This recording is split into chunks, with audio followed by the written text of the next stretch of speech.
আল্লাহর শান্তি অবতীর্ণ হোক মুহাম্মদ সাল্লাল্লাহু আলাইহি ওয়াসাল্লামের প্রতি।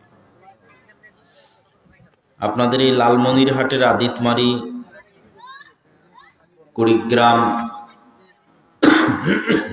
নীলফামারী এই অঞ্চলগুলোতে জালসা এবং প্রোগ্রামে আমার তেমন একটা আশা হয়নি, তবে দাওয়াতি সফরে অনেকবার এসেছি।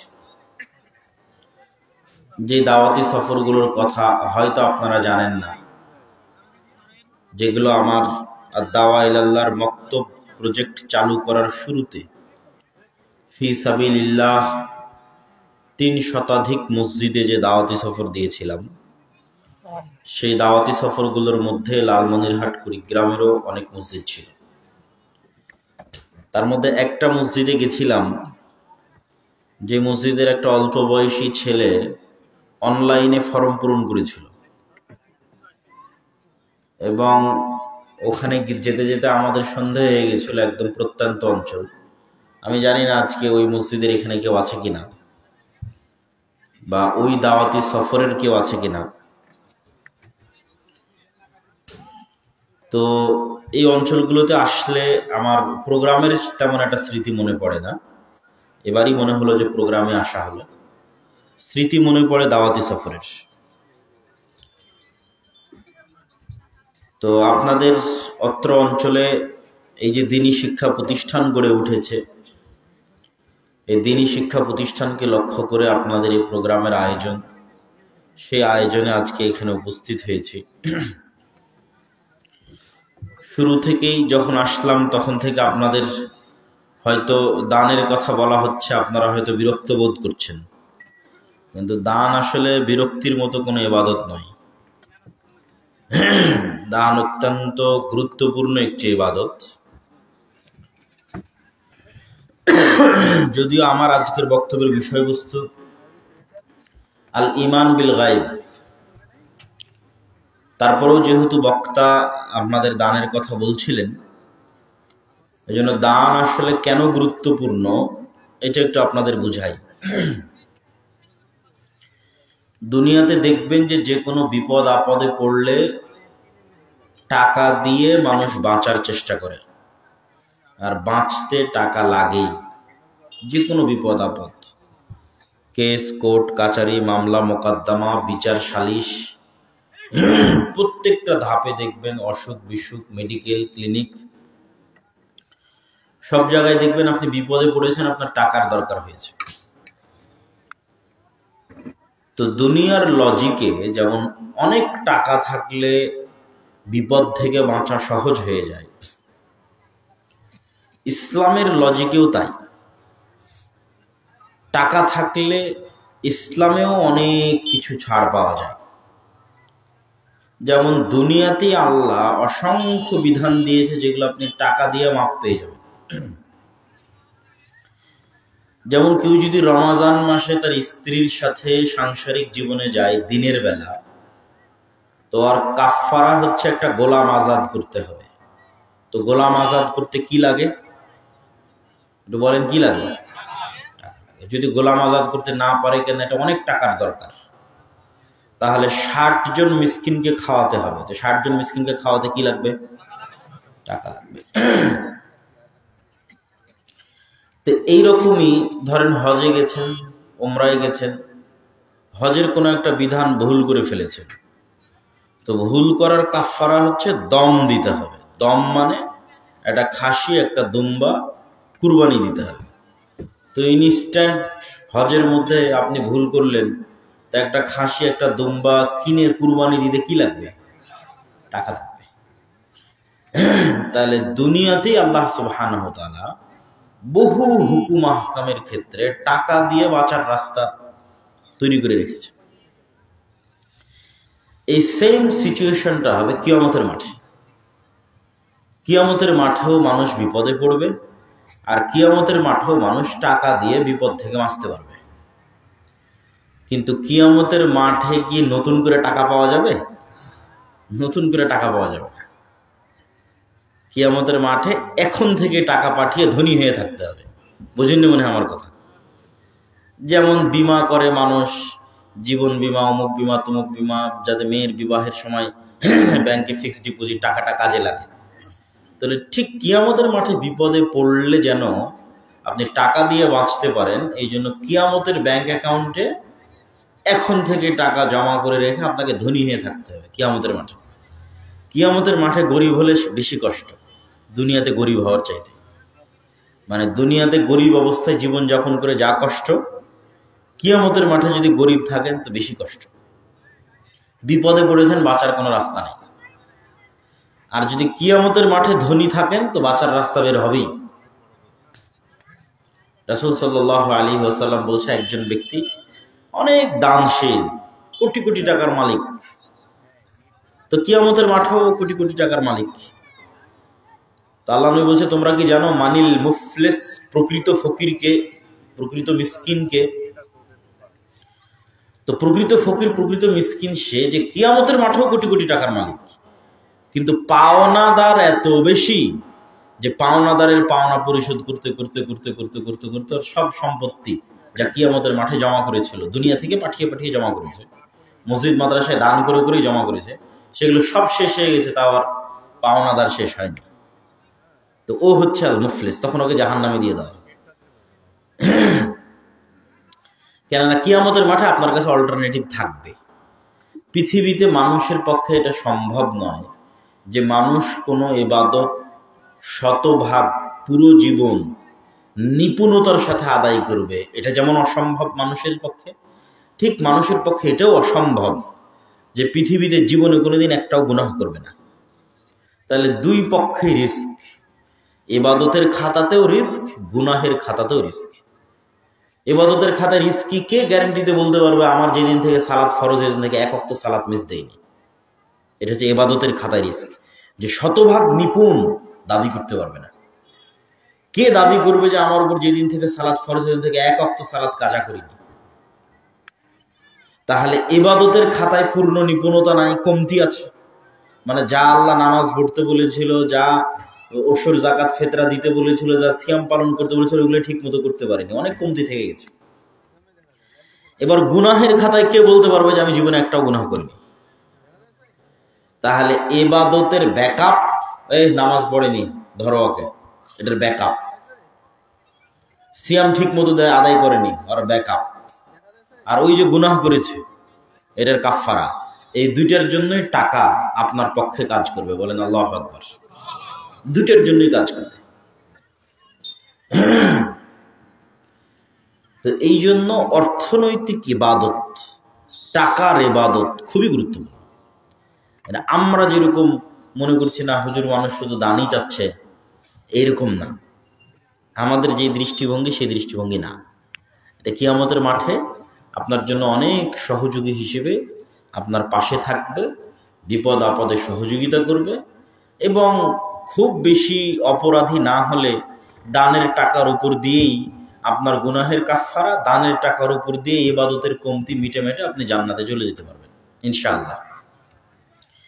এই জন্য আল্লাহ সুবহানাহু ওয়া তাআলা দুইটা ইবাদতে জান্নাত বিক্রি করতে চেয়েছে। অন্যগুলোতে জান্নাত পাবে, বিক্রি হবে না, মানে 100% নিশ্চয়তা নেই। সালাত আদায় করলে জান্নাত পাবে, সিয়াম পালন করলে জান্নাত পাবে, নাও পেতে পারে, কিন্তু দুইটাতে বিক্রি করে দেওয়া হবে জান্নাত। একটা হচ্ছে যদি জীবনটাই আল্লাহর রাস্তায় দিয়ে দেয়, আর নিয়তে যদি কোনো ত্রুটি না থাকে তো 100% জান্নাতি, কেন জান্নাতের কাছে বিক্রি করা হয়ে গেছে। আল্লাহর রাস্তায় সবচেয়ে দামি সম্পদটা দিয়ে দিয়েছে, এটা হচ্ছে নিজের জীবন। আর দুই, তার ধন এবং তার সম্পদ। ইন্নাল্লাহা আশতারা মিনাল মুমিনিনা আনফুসাহুম ওয়া আমওয়ালাহুম বিআন্না লাহুমুল জান্নাহ। আল্লাহ সুবহানাহু ওয়া তাআলা এটাকে ক্রয় বিক্রয় এবং ব্যবসা হিসেবে তুলে ধরেছেন কোরআনে, যেটা একটা বিজনেস ডিল উইথ আল্লাহ সুবহানাহু ওয়া তাআলা। ঠিক আপনারা যেমন হাটে বাজারে গিয়ে কেনাকাটা করেন, আসার সময় দেখতেছিলাম যে বিশাল হাট, তো ওই হাটে যেমন আপনারা কেনাকাটা করেন, ওই কেনাকাটায় আল্লাহ সুবহানাহু ওয়া তাআলা বলছে তোমরা আমার সাথে করো। ক্রয় বিক্রয়ের ডিল বিজনেস ডিল, আর আল্লাহর সাথে ক্রয় বিক্রয়ের ডিল বিজনেস ডিল লাভজনক। কি জন্য লাভজনক? ব্যাংকে রাখলেও 10% সুদ দিতে পারে, 12% দিতে পারে, 14% দিতে পারে, মুনাফা সুদ হালাল হারাম সব মিক্স করে। আর আল্লাহ সুবহানাহু ওয়া তাআলার অ্যাকাউন্টে যখন জমা রাখবে একটা টাকা, আল্লাহ সুবহানাহু ওয়া তাআলা ওটাকে বাড়াতে বাড়াতে বাড়াতে বাড়াতে বাড়াতে বাড়াতে বাড়াতে বাড়াতে 700 গুণ, চাইলে আরো বাড়াবেন। বলেন আল্লাহু আকবার। তাহলে দান করলেন 1 টাকা, কিয়ামতের মাঠে যেয়ে দেখবেন যে আপনি 1 কোটি টাকার মালিক হয়ে বসে আছেন। এটা আল্লাহর দয়া। দিয়েছেন 1 টাকা, কিন্তু এটা বাড়তে বাড়তে কত হয়ে গেছে? 1 কোটি অথবা কয়েকশো কোটি। তাহলে এই জন্য আল্লাহ সুবহানাহু ওয়া তাআলার কাছে কিছু দিলে কোনো লস নাই। 2 নম্বর, দানের সবচেয়ে মজার জিনিস হচ্ছে আপনি যে টাকাটা দিলেন এই টাকাটা কি আল্লাহর কাছে যায়? এই টাকাটা আল্লাহর কাছে যায় না, তাই না? তো যেহেতু এই টাকা আল্লাহ সুবহানাহু ওয়া তাআলার কাছে যায় না, আল্লাহ সুবহানাহু ওয়া তাআলা নিজে খায়ও না, আল্লাহ সুবহানাহু ওয়া তাআলা নিজে টাকার মুখাপেক্ষীও নয়, তাহলে এই টাকা দিয়ে সমাজেরই একটা মানুষের উপকার হচ্ছে। এই টাকা দিয়ে যদি মসজিদ তৈরি হয় তো মসজিদে আপনি নামাজ পড়বেন, যদি মাদ্রাসা তৈরি হয় আপনার ছেলে মেয়ে লেখাপড়া করবে, আপনাদের গ্রামের কেউই সেখানে চাকরি করবে। তাহলে টাকাটা ব্যয় হচ্ছে যে খাতেই দান করুক, মানুষের উপকারী ব্যয় হচ্ছে, তাও আল্লাহ ওটার বিনিময়ে আপনাকে নেকি দিবে। বলেন আল্লাহু আকবার। ব্যবহার করছেন আপনাদের কাজে, আপনাদের উপকারী, অথচ আল্লাহ সুবহানাহু ওয়া তাআলা নেকি দিবে। এটাকে বলা হয় আল্লাহ সুবহানাহু ওয়া তাআলা হচ্ছেন শাকুর, শুকরিয়া আদায়কারী। এটা হচ্ছে আল্লাহ সুবহানাহু ওয়া তাআলার শুকরিয়া আদায়ের ধরন। আল্লাহ নিজেকে পরিচয় দিয়েছে কোরআন মাজিদে যে আমি হচ্ছি শাকুর, শুকরিয়া আদায়কারী। তো আল্লাহ কি শুকরিয়া আদায় করবে? মানুষ আল্লাহর কি উপকার করবে যে আল্লাহ শুকরিয়া আদায় করবে? এটা তো অসম্ভব যে মানুষ আল্লাহর কোনো উপকার করতে পারবে। তাহলে আল্লাহ কিসের শুকরিয়া আদায় করবে? তো আল্লাহ সুবহানাহু ওয়া তাআলা বলছে মানুষ যে মানুষের উপকার করবে ওটার শুকরিয়া আমি আদায় করব। আল্লাহু আকবার। মানুষ মানুষের উপকার করবে, শুকরিয়া কি আদায় করবে? আল্লাহ আদায় করবে। এই জন্য উনি শাকুর। তো মানুষ শুধু মানুষের না, একটা সৃষ্টিজীবের উপকার করবে, শুকরিয়া আল্লাহ আদায় করবে। ওই যে মহিলা, পতিতালয়ের মহিলা একটা তৃষ্ণার্ত পিপাসার্ত পানিকে পান করিয়েছে, তো দুনিয়ার লজিকে ওই কুকুরটা শুকরিয়া আদায় করতে পারে যে ঠিক আছে আজ থেকে এই মহিলা আমার মনিব, আমি তার সাথে সাথে থাকবো, তার কথা শুনবো। কুকুর খুব প্রভু ভক্ত প্রাণী, এটা হচ্ছে দুনিয়ার লজিকে শুকরিয়া আদায়, যেহেতু কুকুরের উপকার করা হয়েছে। এটা কোনো সেন্সে আল্লাহ শুকরিয়া আদায় করবেন, এটার কোনো সেন্সে মিলে না, যুক্তিতে মিলে না। কিন্তু আল্লাহ বলছেন না, আমি এটাই করব। ওই মহিলা যে ওই কুকুরকে পানি পান করালো, কুকুর আর কি শুকরিয়া আদায় করবে? আমি আল্লাহ যখন শুকরিয়া আদায় করি তখন বেহিসাব, এই এক আমলে ওর সব গুনাহ মাফ করে ওকে জান্নাতে দিয়ে দিলাম। তাহলে আল্লাহ সুবহানাহু ওয়া তাআলার শুকরিয়া বেহিসাব। এই জন্য আল্লাহর শুকরিয়া পাওয়ার লক্ষ্যে মানুষের উপকার করতে হবে, মানুষের শুকরিয়া পাওয়ার লক্ষ্যে না। এখানে এসে ধরেন প্রধান অতিথি সাহেব হয়তো 50,000, 1 লাখ, 2 লাখ যাই উনি ঘোষণা দিক, এখন ঘোষণা দেওয়ার পরের দিন যদি উনার মনে মনে চাওয়া থাকে যে মাদ্রাসায় গেলে মাদ্রাসার কমিটির লোক যেন আমাকে খুবই সম্মান করে, খুবই শ্রদ্ধা করে, তাহলে এই ইবাদত পূর্ণ ইবাদত হলো না। এই যে উনি 1,50,000 যা দিবে এটার শুকরিয়া কি আদায় করবে? আল্লাহ আদায় করবে। তাহলে আপনার অন্তরে কোনোদিন কোনো কষ্ট থাকবে না যে আমি আল্লাহর শুকরিয়া পাওয়ার লক্ষ্যে দান করেছি, মানুষের শুকরিয়া পাওয়ার লক্ষ্যে না। কেননা সাধারণত মানুষ যখন মানুষের উপকার করে তখন মানুষ নিমক হারামি করে, এটাই 90% ক্ষেত্রে ঘটে। যে আপনি একটা মানুষের উপকার করবেন, পরের দিনও আপনার ক্ষতি করবে, এটাই দুনিয়াতে 90% ক্ষেত্রে ঘটে। তা আপনি যদি মানুষের শুকরিয়া পাওয়ার আশায় উপকার করতে যান, আর জীবনে কোনোদিন উপকার করা হবে না, শুধু অন্তরে কষ্টই পাবেন। তাহলে উপকার করবেন নিঃস্বার্থভাবে, কার শুকরিয়া পাওয়ার আশায়? আল্লাহ সুবহানাহু ওয়া তাআলার শুকরিয়া পাওয়ার আশায়। তাহলে দান অত্যন্ত শক্তিশালী, ব্যতিক্রম, পাওয়ারফুল একটা ইবাদত, যা দিয়ে দুনিয়ার বালা মুসিবত দূর হয়ে যায়, যা দিয়ে দুনিয়াতেই অসংখ্য ইবাদতের অনাদায়ী অথবা গুনাহের কাফারা হয়ে যায়। এই দান যদি আবার কিয়ামতের মাঠেও জমা হয় তাহলে কিয়ামতের মাঠেও কাজে লাগে। অতএব দানকে কোনো দুর্বল ইবাদত মনে করা যাবে না। সম্মানিত উপস্থিতি, আজকে আমাদের বক্তব্যের বিষয় আল ঈমান বিল গায়ব, অদৃশ্য ঈমান। অদৃশ্য মানে যা দেখা যায় না।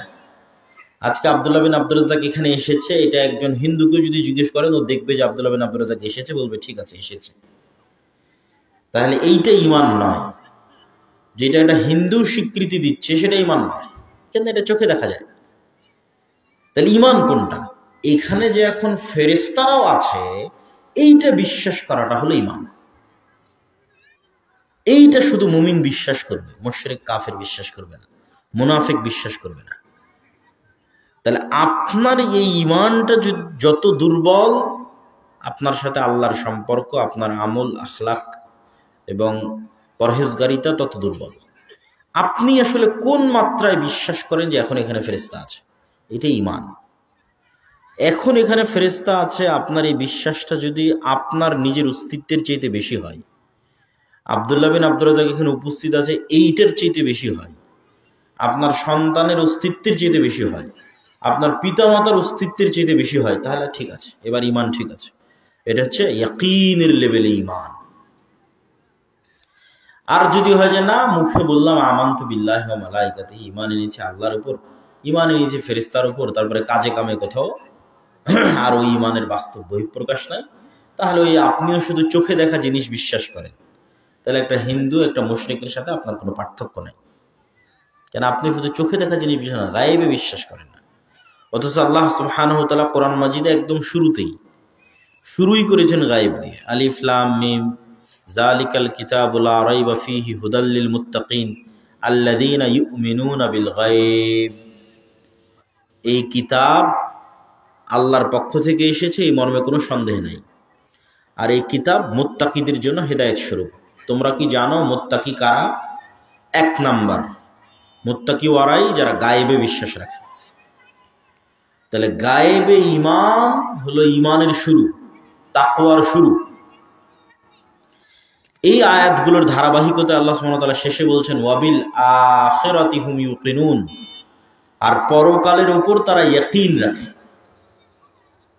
তাহলে পরকালও গায়েব, ঈমান শুধু না, ইয়াকিন রাখে। ইয়াকিন এবং ঈমানের স্তরে একটু পার্থক্য আছে। আগের যুগে যখন ভিডিও ছিল না, তখন মানুষ খালি মক্কার গল্প শুনেছে, দেখেনি চোখে। তাহলে ওই সময় শুধু গল্প শুনে যে বিশ্বাস করেছে যে মক্কা এমন এমন এমন, ওর ঈমান। আর যে নিজে মক্কা নগরী ঘুরে এসেছে, ওর ইয়াকিন। আর যে পাটগ্রাম লালমনিরহাট বুড়িমারিতে বসে থেকে শুধু গল্প শুনেছে, ওর ঈমান। আর যে নিজে ঘুরে এসেছে, ওর ইয়াকিন। বা এই যে আসার আগ পর্যন্ত শুনছিলেন আব্দুল্লাহ বিন আব্দুর রাজ্জাক আসবে আসবে আসবে আসবে, যতক্ষণ শুনছিলেন আসবে আসবে ততক্ষণ ঈমান। যখন দেখলেন কিরে চলে আসলো, এলে ইয়াকিন। তাহলে এতক্ষণ বলতেছেন যে আমি মারা যাব, মানুষ মারা যাবে, সবাই মারা যাবে, ঈমান। এটাতে ইয়াকিন দরকার, ইয়াকিনকে আমি মারা গেছি। ইয়াকিন হচ্ছে এটা কল্পনা করতে পারা যে আপনি মারা গেছেন, এটা হলো ইয়াকিন। মারা যাব ওইটা ঈমান, ওইটাতে কাজ হবে না। ওইটাকে ইয়াকিনের লেভেলে নিয়ে যেতে হবে যে আমার কি হয়ে গেছে বলেন তো, আমরা সবাই মারা গেছি। এবং এটা সত্য। এই পৃথিবীতেই যখন 2100 সাল অতিক্রম করবে, তখন এখানে অন্তত যত মানুষ উপস্থিত আছে, আমি আপনি সবাই সহ, এখানে হয়তো এই মাদ্রাসা অন্য কেউ চালাবে, এই প্রোগ্রামে অন্য কেউ বসে থাকবে, অন্য কোনো বক্তা আসবে, আমরা পৃথিবীতে কেউ নাই।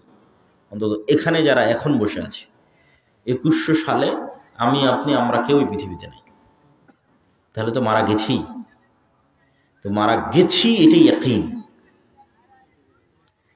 তো সাধারণত নবী রাসূলদের ইয়াকিন অর্জন হয়, কেননা নবী রাসূলদের গায়েবের পর্দা উন্মোচন করে দেওয়া হয় বিভিন্নভাবে, বিভিন্ন বিষয়ে।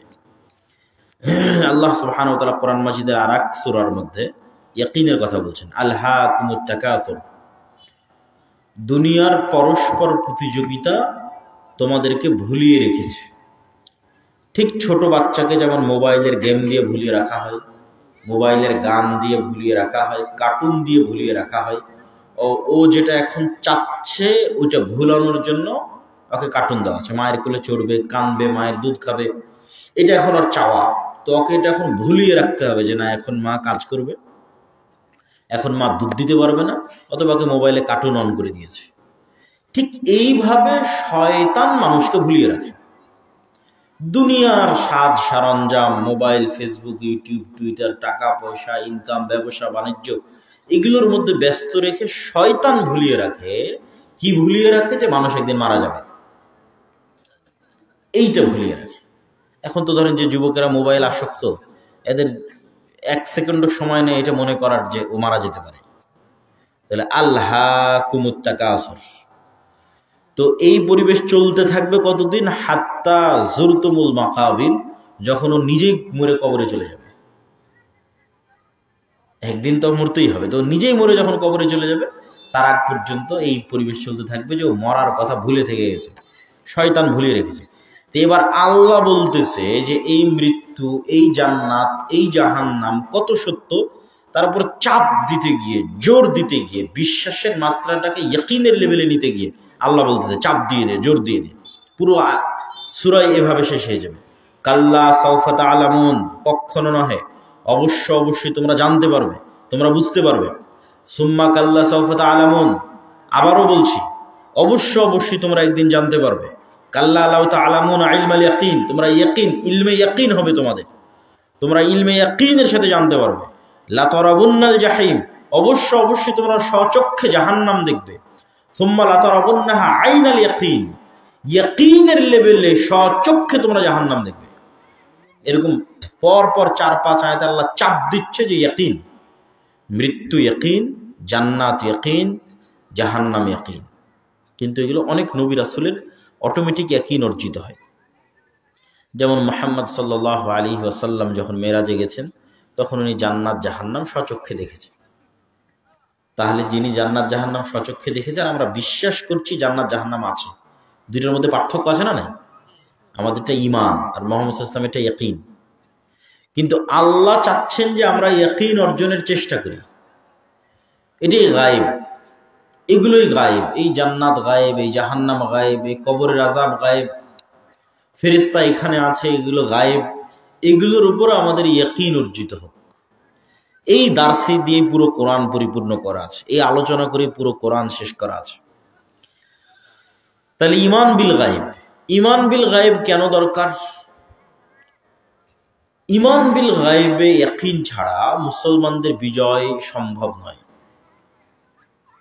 অতীতেও কোনোদিন হয়নি, ভবিষ্যতেও কোনোদিন হবে না।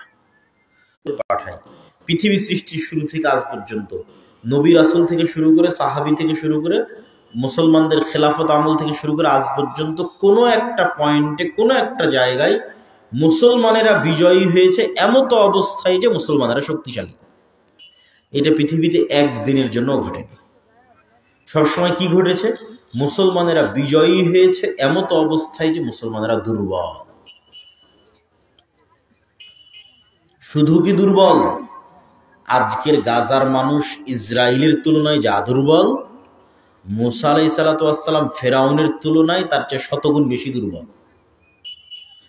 এই জন্য মুসার ফেরাউনের ঘটনা দিয়ে কোরআন পূর্ণ করা আছে। এইটা যে ভালোভাবে একবার বুঝে যাবে মুসা এবং ফেরাউন কি। আপনার পাটগ্রাম, বুড়িমারি, লালমনিরহাট, আদিতমারি এই অঞ্চলের একজন কৃষককে যদি বলি যান ডোনাল্ড ট্রাম্পের কাছে দাওয়াতি কাজ করেন, নরেন্দ্র মোদীর কাছে, ভ্লাদিমির পুতিনের কাছে দাওয়াতি কাজ করেন, শি জিনপিং, কিম জং উল তার কাছে দাওয়াতি কাজ করেন, তো এই পাটগ্রাম, লালমনিরহাট, আদিতমারির একটা কৃষক আজকের ডোনাল্ড ট্রাম্পের চেয়ে যা দুর্বল, ওই দিন যেদিন আল্লাহ মুসাকে বলছেন ফেরাউনের কাছে যেতে, ওই দিন মুসা আলাইহিস সালাম ফেরাউনের চেয়ে এর চেয়ে 1000 গুণ বেশি দুর্বল। এটা আপনাকে আমি একটু খুলে যদি সিনারি যাও ফেরাউনের কাছে গিয়ে দাওয়াতি কাজ করো, ওই মুহূর্তে মুসা আলাইহিস সালাম এমন গোলাম কওমের সদস্য, এমন গোলাম জাতির সদস্য, ইউযাববিহুনা আবনাআকুম ওয়া ইস্তাহইউনা নিসাআকুম ওয়া ফি যালিকুম বালাউম মির রাব্বিকুম আযীম, যাদের প্রত্যেকটা পুরুষ সন্তানকে ফেরাউন জবাই করে, যার বাপ মা জীবিত থেকেও পরিচয় দিতে পারে না যে এটা মুসা আমার সন্তান। এই রকম গোলাম কওমের মেম্বার হচ্ছে মুসা আলাইহিস সালাম, যার বাপ মা দাওয়াত দিতে যেতে বলা হচ্ছে তার কাছে। মনে করেন আমেরিকা থেকে একটা বাংলাদেশি, আদিতমারির বাংলাদেশি পালিয়ে এসেছে, ওর উপর ফাঁসির আসামি হয়ে আছে।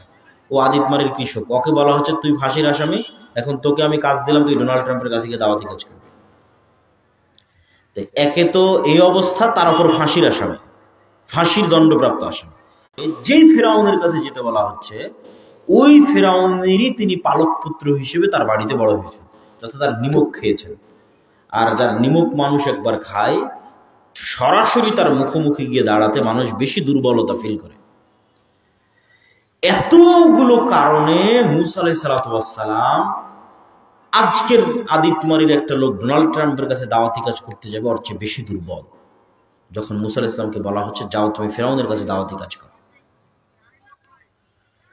তো মুসা আলাইহিস ভিত্তি করে দাওয়াতি কাজ করেছে, সাকসেসফুলি তার কওমকে নিয়ে বের হয়ে আসতে পেরেছে, আর ফিরআউন পানিতে ডুবে মৃত্যুবরণ করেছে। সেই একটা বিশ্বাসের নাম হচ্ছে ঈমান বিল গায়ব। কেননা দুনিয়ার লজিকে এখানে বিজয় সম্ভব না? সম্ভব নয়, অসম্ভব। দুনিয়ার লজিকে এটা কোনো মতেই মিলানো যাবে না। এক লজিকে মিলতে পারে, এটা হচ্ছে গায়েবের লজিক। যেই জগৎ চোখে দেখা যায় না ওই জগতের ডিসিশন ঈমান বিল গায়ব। তখন ঈমান বিল গায়েব ছাড়া মুসা আলাইহিস সালাম পারবে না। তো মুসা আলাইহিস সালামকে ঈমান বিল গায়েব শিখাতে আল্লাহ, কেন এটা স্পেশাল লাঠি জান্নাত থেকে আসছে, আসমান থেকে আসছে, ম্যাজিক্যাল লাঠি আল্লাহ দিয়েছে। এই মুসা আলাইহিস সালামের ঈমান বিল গায়েব লাগবে। আল্লাহ মুসা আলাইহিস সালামকে বলছে তুমি যেই লাঠি 10-15 বছর থেকে ব্যবহার করে আসতেছে ওই লাঠি, এই যে বইটা ধরেন আমার বাড়িতে যদি থাকে 10 বছর থেকে, আমি প্রতিদিন পড়ি, ব্যবহার করি, কাজ করি, এই লাঠি এখন সাপ হয়ে যাবে। এটা র্যান্ডমলি একটা গাছের লাঠি যেটা আমি নিজে দীর্ঘদিন থেকে ব্যবহার করে আসতেছি। তাহলে মুসা আলাইহিস সালাতু ওয়াস সালামের ইয়াকিন গায়েবে ইয়াকিন ছাড়া অসম্ভব। সম্মানিত উপস্থিতি, তাহলে ঈমান বিল গায়েব কেন দরকার? পৃথিবীর ইতিহাসে এটা তো মুসা আলাইহিস সালামের ঘটনা বললাম। দাউদ আলাইহিস সালাতু ওয়াস সালাম যখন তলুত বাদশাকে সাথে করে নিয়ে জালুত বাদশার বিরুদ্ধে যুদ্ধ করেছেন তখন মাত্র 313 জন। আল্লাহ নিজে কোরআনে বলেছে ওই জায়গায় যে তার হিসাব নাই। যখন মুসা আলাইহিস সালাতু ওয়াস সালামের কওমকে বলা হলো যাও জেরুজালেম বিজয় করো, তখন জেরুজালেমে আমালেকা গোত্রের লোকেরা বসবাস করত। ওই আমালেকা গোত্রের দেহ ছিল বিশাল বিশাল শক্তিশালী। তো বানু ইসরাইলের এই গোলাম কওম বলল যে এদের সাথে যুদ্ধ করে আমরা পারবো না, ইযহাব আনতা ওয়া রাব্বুকা ফাকাতিলা, মুসা তুমি আর তোমার আল্লাহ গিয়ে যুদ্ধ করো। তখন শুধু 2 জন মানুষ বলেছিল, শুধু 2 জন, ঈমান বিল গায়বে ইয়াকিন আছে। এই 2 জনের একজন হচ্ছে ইউশা বিন নুন। তো আল্লাহ মুসা আলাইহিস সালাম তো রাগ করলেন, আল্লাহ বললেন ঠিক আছে 40 বছরের আযাব। 40 বছরের আযাব শেষ হওয়ার পর মুসা আলাইহিস সালামের মৃত্যু হওয়ার পর ইউশা বিন নুন নিজে নবী হলেন। ইউশা বিন নুন যখন নিজে নবী হলেন তখন ইউশা বিন নুন বানু ইসরাইলকে বলল যা ভুল হওয়ার হয়েছে চলো তওবা করে যুদ্ধ করি। তো সব বানু ইসরাইল আবার তওবা করে বলল ঠিক আছে এবার আমরা যুদ্ধ করব, ভুল হয়েছে। তো এবার যখন ওরা যুদ্ধ করতে যাবে তখনও তো আমালেকা গোত্র শক্তিশালী, দৈহিক গঠনে শক্তিশালী, দুনিয়াবী সরঞ্জামে শক্তিশালী। এরা মিসকিন গোলাম, ফিরআউনের গোলাম ছিল, মরুভূমিতে সিনাই মরুভূমিতে ঘুরে বেড়াচ্ছে। তো যুদ্ধ করতে করতে শুক্রবার, কেউ ব্যাখ্যা করেছেন সূর্য কয়েক ঘন্টার জন্য থেমেছিল যাতে ইউশা বিন নুন জেরুজালেম বিজয় করতে পারে। বলেন আল্লাহু আকবার। এই প্রত্যেকটা পয়েন্টে এইভাবে গায়েবী মদদে মুসলমানদের বিজয়। এগুলো তো মুহাম্মদ সাল্লাল্লাহু আলাইহি ওয়াসাল্লামের আগের যুগের কথা বলতেছে, এগুলো একটাও মুহাম্মদ সাল্লাল্লাহু আলাইহি ওয়াসাল্লামের পরের যুগের নয়। সেম অবস্থা মুহাম্মদ সাল্লাল্লাহু আলাইহি ওয়াসাল্লামের, বদর, উহুদ, খন্দক, একটা তো মুহাম্মদ সাল্লাল্লাহু আলাইহি ওয়াসাল্লাম শক্তিশালী নয়। শক্তিশালী মক্কার কাফের মুশরিক কুরাইশরা। যখন ওমর রাদিয়াল্লাহু তাআলা নিজে জেরুজালেম বিজয় করেছে, আমর ইবনে আস, খালিদ বিন ওয়ালিদ, রোমান পারস্য সাম্রাজ্যের চেয়ে মুসলমানরা শক্তিশালী নয়। যখন সালাহুদ্দিন আইয়ুবী হিত্তিনে বিজয় করেছে তখন ইউরোপের ক্রুসেডারের চাইতে সালাহুদ্দিন আইয়ুবী শক্তিশালী নয়, দুর্বল। যখন জহিরুদ্দিন আল বেরবাস মিশরে আইনে জালুতের যুদ্ধে হালাকুখা চেঙ্গিস খাকে পরাজিত করেছে তখন সারা পৃথিবীতে হালাকুখা চেঙ্গিস খানের মোকাবেলায় দাঁড়াবে এরকম কোনো শক্তি ছিল না। কেননা মুসলমানদের আব্বাসী খেলাফতের দারুল খেলাফা রাজধানী বাগদাদকে মাটির সাথে মিশিয়ে দেওয়া হয়েছে। 10 লক্ষ মুসলমানের মাথা জবাই করে কুচু কাটা করে কেটে মিনার তৈরি করা হয়েছে। পৃথিবী ভয়ে আতঙ্কে থরথরমান, হাদিসে নাই। এই জন্য ঈমান বিল গায়েব জরুরি। আজকের মুসলমানেরা পরাজিত কেন? ঈমান বিল গায়েব নাই। এই জন্য এটা ভুয়া কথা যে মুসলমানদের শক্তি নাই, এই লজিক ভুল লজিক। মুসলমানদের ঈমান বিল গায়েব নাই, এই জন্য পরাজিত। ঈমান বিল গায়েবের আজকে একটা আলোচনা সংক্ষিপ্ত করে, আমাদের বক্তব্য দীর্ঘায়িত করব না, লম্বা পথ। সে একটা আলোচনা হচ্ছে ঈমান বিল মালায়েকা, ফেরেশতাদের উপর ঈমান। ফেরেশতারা কিসের তৈরি বলেন? নূরের তৈরি। নূর এক প্রকারের আলো যা পৃথিবীতে বিরাজমান। ঠিক এই লাইটগুলো জ্বলাতে যেমন সব জায়গায় আছে, এখন এখানেও আছে। কেননা এখানে আল্লাহর কোরআন এবং আল্লাহ রসুলের হাদিসের আলোচনা হচ্ছে, এখানে ফেরেশতারা সব একত্রিত হয়েছে, অতএব এখানে এখন প্রচুর নূর আছে। তো এই নূর অদৃশ্য, দেখা যায় না, কিন্তু বিরাজমান। প্রশ্ন হচ্ছে দেখা যায় না, বিরাজমান হতে পারে কেমনে? আমার বক্তব্যের বিষয় যেহেতু ঈমান বিল গায়েবকে ইয়াকিনের পর্যায়ে নিয়ে যাওয়া, তা আপনার বিশ্বাসকে যদি একটু না বাড়াতে পারি তাহলে তো আমার বক্তব্য দিয়ে লাভ হলো না। যেন আপনার বিশ্বাসকে একটু হলো বাড়াতে হবে, এই জন্য কিছু উদাহরণও দিতে হবে। আজ থেকে 100 বছর আগে আদিতমারির কোনো মানুষ যদি মারা গিয়ে থাকে, ওই মানুষকে যদি এখন জীবিত করা হয়, জীবিত করে আমি আব্দুল্লাহ ওই মানুষকে যদি বলি আমি কথা বলবো আদিতমারিতে, কিন্তু বাজবে সাথে সাথে ঢাকায়, বাজবে সাথে সাথে লন্ডনে, বাজবে সাথে সাথে সৌদিতে, এখন কথা বলবো এখনই সাথে সাথে বাজবে ঢাকাতে, তো ও জীবনে স্বীকার করবে না যে এটা অসম্ভব। এখানে কথা বললে কিভাবে ঢাকায় বাজতে পারে? কিন্তু ওই যে বাজতেছে, তো কথা বলতেছি এখানে, ঢাকায় মানুষ শুনতেছে, ঢাকার মোবাইলে বাজতেছে, লন্ডন, কুয়েত, কাতার বাজতেছে। যে ইলেকট্রোম্যাগনেটিক ওয়েভ তথা যে আলো আমরা দেখি, এই আলোর মধ্যে, এই তরঙ্গের মধ্যে মানুষের কথা বহন করার আর মানুষের দৃশ্য ছবি বহন করার, বা আরো সুন্দর করে বললে ডাটা ট্রান্সফার করার ক্ষমতা এই তরঙ্গের মধ্যে আছে। এই তরঙ্গ মানুষের আওয়াজ বহন করে নিয়ে চলে যেতে পারে, এই তরঙ্গ মানুষের দৃশ্য সিনারি বহন করে নিয়ে চলে যেতে পারে, ডাটা বহন করে নিয়ে যেতে পারে। তো আল্লাহ যেই দিন পৃথিবী সৃষ্টি করেছিলেন ওই দিন থেকে এর মধ্যে ক্ষমতা আছে, কিন্তু মানুষ জানতো না। এটাই গায়েব, অতদিনের জন্য এটা গায়েব। কিন্তু এখন গায়েবের পর্দা আল্লাহ উন্মোচন করে দিয়েছে, মানুষ ব্যবহার করতেছে, যে এই তরঙ্গের মধ্যে দিয়ে কথা ট্রান্সফার হয়ে আমেরিকায় চলে যাচ্ছে আলোর গতির সাথে। এবং এই জন্যই এটা আরো প্রমাণ করে, কল্পনার জগতে আপনাকে দেখায় যে এখান থেকে যদি সৈয়দপুর থেকে বিমান ছাড়ে ঢাকায় 40 মিনিটে চলে যাবে, আমি গাড়িতে গেলে 7 ঘন্টা লাগবে। তাহলে আমি এর আগেই যদি ঢাকা পৌঁছে যাই, এবার কল্পনা করেন এখন এই আলো ছুটতেছে, আমার কথা নিয়ে, আমার ভিডিও নিয়ে ছুটতেছে, এই আলো যত গতিতে ছুটতেছে, আমি ওর চেয়ে বেশি গতিতে যদি 15 বছর পূর্বে চলে যায়, ওর আলো যাওয়ার আগে পৌঁছে গেছি, পৌঁছে গিয়ে এবার মোবাইল লাগালাম, ক্যামেরা লাগালাম, দূরবীন লাগালাম, তো 15 বছর আগে আমি আদিতমারিতে কোথায় কি বলেছিলাম, আমার কথা আমি নিজে কানে শুনতে পাবো, কেন এটা আলোর মধ্যে থেকে গেছে, তরঙ্গের মধ্যে থেকে গেছে। 15 বছর আগে আমি আদিতমারিতে কোথায় কি করেছি ওটা লাইভ দেখতে পাবো। আপনি যদি এইভাবে আলোর গতি, মুআজ্জামের বদরের যুদ্ধ লাইভ থেকে গেছে তরঙ্গের মধ্যে, তাহলে আপনি যা করছি আর একটা কিছু হারায় না। যখন যেখানে যা বলছি সব অক্ষত অবিকৃত অবস্থায় এই ডাটা সেভ হয়ে থেকে যাচ্ছে। যে কেউ চাইলে এটা বের করে নিয়ে এসে আমাকে হিসাব নিতে পারবে, কাফা বিনাফসিকাল ইয়াউমা আলাইকা হাসিবা, আজকে তোমার বিচার করার জন্য তুমি যথেষ্ট। তো আমরা বলছিলাম গায়েব, তাহলে এটাই এক সময় 100 বছর আগে গায়েব ছিল, তাহলে আছে। এই গায়েবের পর্দাও কোনো এক সময় উন্মোচন হয়ে যেতে পারে। সম্মানিত উপস্থিতি, তাহলে নূর পৃথিবীতে বিরাজমান, অস্তিত্বশীল। এইটার উদাহরণ দিতে গিয়ে আরেকটা উদাহরণ দিব। কুকুরের ঘ্রাণ শক্তি মানুষের ঘ্রাণ শক্তির চাইতে 10,000 গুণ বেশি। 100, 200, 500, 1000, 2000 নয়, 10,000। তো এই যে মাইকটা এখানে আছে, আমি কিন্তু এটার কোনো সেন্ট পাচ্ছি না এই মাইকটার।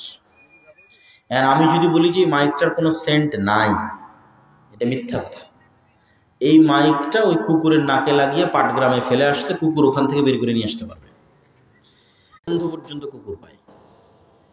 অথচ এটা মানুষও বলতে পারবে না, মানুষের যন্ত্র বলতে পারবে না। তাহলে মানুষ আর মানুষের যন্ত্র বলবে না এর কোনো গন্ধ নাই, কুকুর বলবে না গন্ধ আছে। তাহলে পৃথিবীতে কোনো কিছুর অস্তিত্ব আছে না নাই এটা জানতে বিজ্ঞান দেখে লাভ নাই, এটা জানতে আল্লাহর সৃষ্টিজীবের দিকে দেখতে হবে।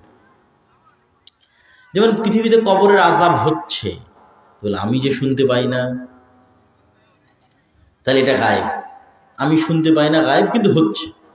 যেমন আমার আশেপাশে এখন যদি কোথাও পিঁপড়া চলে, তো আমি পিঁপড়ার আওয়াজ শুনতে পাচ্ছি না। এখানকার কোনো রেকর্ডারও যদি লাগানো হয় তাও পিঁপড়ার চলার আওয়াজ পাওয়া যাবে না। তাই বলে কি পিঁপড়া চললে আওয়াজ হয় না? পিঁপড়া চললে আওয়াজ হয়, কিন্তু ওই লেভেলের আওয়াজ আল্লাহর আবার আর এক সৃষ্টিজীব শুনতে পায়, মানুষ শুনতে পায় না। কিন্তু ওইরকম সূক্ষ্ম আওয়াজ ধারণ করতে পারবে এরকম আল্লাহর সৃষ্টিজীব আছে যে হচ্ছে। ঠিক এইভাবে চলে আসে নূর। নূর আছে, তাহলে যেমন গন্ধ আছে মানুষ পায় না, আওয়াজ আছে মানুষ পায় না, মানুষের যন্ত্রও পায় না। তো আলো আছে, এখানে এখন আলো বিরাজমান, নূরের আলো, কিন্তু মানুষ পায় না। তাহলে অবশ্যই আল্লাহর কোন সৃষ্টিজীব পায়। রাসূল সাল্লাল্লাহু আলাইহি ওয়াসাল্লাম বলেছেন, ইজা সামি'তুম সাইহাতাদ দিকা, যখনই তোমরা মোরগের আওয়াজ ডাক শুনতে পাও তখন আল্লাহর কাছে কল্যাণের দোয়া করো। ফা ইন্নাহা রাআতিল মালায়েকা, কেননা মোরগরা ফেরেশতার নূর, নূরের আলো দেখতে পায়। বলেন আল্লাহু আকবার। আর যখন তোমরা নুহাকাল হিমার, গাধার আওয়াজ শুনো, তখন তোমরা শয়তান থেকে পরিত্রাণ চাও, কেননা গাধা আর কুকুর ওই শয়তান যে আলো দিয়ে তৈরি সে আলো দেখতে পায়। তাহলে আল্লাহর সৃষ্টিজীব দেখতে পায়, তাহলে এটা অস্বীকার করার কোনো উপায় নাই, এটা বাস্তব সত্য, অস্তিত্বশীল, বিরাজমান। তৈরি হবে কিভাবে? নূর একটা অস্তিত্বশীল জিনিস, যা কানে, চোখে, কালবে তৈরি হতে পারে। ঠিক আপনি এই লাইটটা দেখতেছেন না, এই লাইটের মতো আলো মানুষের কালবে জ্বলে, কিন্তু সেটা নূরের আলো। ইবনুল কাইয়িম রাহিমাহুল্লাহ বলছেন, মানুষের রূহ নূরুন লতিফ, একটা সূক্ষ্ম নূর। এই জন্য রূহ দেখা যায় না, এটা একটা সূক্ষ্ম নূর, অদৃশ্য, কিন্তু ওর প্রভাব তো আপনি দেখতেই পাচ্ছেন। আপনার বুঝা, শোনা, কথা বলা সব রূহের কাজ। এই জন্য যখন মানুষ ঘুমিয়ে যায় তখন মানুষের দেখা, বুঝা, শোনা এই শক্তিটা হারিয়ে যায়, তখন রূহ চলে যায়। আল্লাহুম্মা বিইসমিকা আমুতু, হে আল্লাহ তোমার নামে মৃত্যুবরণ করছি। আবার সকালবেলা উঠে আলহামদুলিল্লাহিল্লাযী আহইয়ানা বাদামা আমাতানা, মৃত্যুর পরে যে জীবিত করেছে। প্রত্যেকটা স্তর থেকে আর এক স্তরে ট্রান্সফার হওয়ার আগে পরের স্তরের স্বাদ আস্বাদন করা হয়, যাতে পরের স্তরের সাথে পরিচিত হতে পারে যে এই স্তরে আছে, কোন স্তরে, দুনিয়ার স্তরে। তো প্রতিদিন স্মরণ করানো হচ্ছে যে তোমার এর পরের ধাপ কিন্তু এটা, এর পরের ধাপ কিন্তু এটা। এবার ওই পরের ধাপে যখন চলে যাবেন বারজাখী জগতে, তখন ওখানেও আপনাকে পরের ধাপের সাথে পরিচিত করানো হবে। কারো কবরের সাথে জান্নাতের দরজা কানেক্ট করে দেওয়া আছে, কারো কবরের সাথে জাহান্নামের দরজা কানেক্ট করে দেওয়া আছে। ওখান থেকে একটু বাতাস আসতেছে, একটু আলো আসতেছে, তো বুঝতেছে ও ঠিক আছে, এরপরে তাহলে কিয়ামত হবে, কিয়ামতের পরে তাহলে জান্নাত অথবা জাহান্নামের ফায়সালা হবে, তার হালকা ঝলক পাওয়া যাচ্ছে। তো এই জগতে থাকতে পরের জগতের হালকা ঝলক হচ্ছে ঘুম, বারজাখী জগতের জন্য। এইটারও নিদর্শন আল্লাহর সৃষ্টিজীবের মধ্যে আছে। গায়েবের প্রায় ম্যাক্সিমাম সবকিছুর নিদর্শন আল্লাহর সৃষ্টিজীবের মধ্যে আছে। এটা নিদর্শন করতে পাতা খেয়ে বেড়ায়, ডালে ডালে ডালে ডালে পাতা খায়। ডালে ডালে ডালে ডালে পাতা খাওয়ার পর 1.5-2 মাস পর ওই পোকাটা নিজের চারিদিকে একটা আবরণ তৈরি করে মারা যায়, মৃত্যুবরণ করে। বলতে পারেন বারজাখী জগতে চলে যায়। আমাদের দৃষ্টিকোণ থেকে যদি বলি, আমাদের উদাহরণের সাথে মিলাতে গিয়ে যদি এইরকম 15-20 দিন, 1 মাস মৃত অবস্থায় থাকে ওই আবরণের মধ্যে। তারপরে 1 মাস 1.5 মাস পরে আবরণ ভেঙে যখন বের হয় তখন প্রজাপতি হয়ে আকাশে উড়াল দেয়। বলেন আল্লাহু আকবার। তাহলে একটাই প্রাণী একই পৃথিবীতে 2 ধরনের জীবন যাপন করলো। একটা পোকা অবস্থায় গাছের পাতা খেয়ে বেড়ালো। এগুলো সবই অতি সিম্পল, অতি সহজ, অতি বাস্তব। তো গায়েব নূর, আল্লাহ নবী বলছে কালবে যেন নূর তৈরি হয়।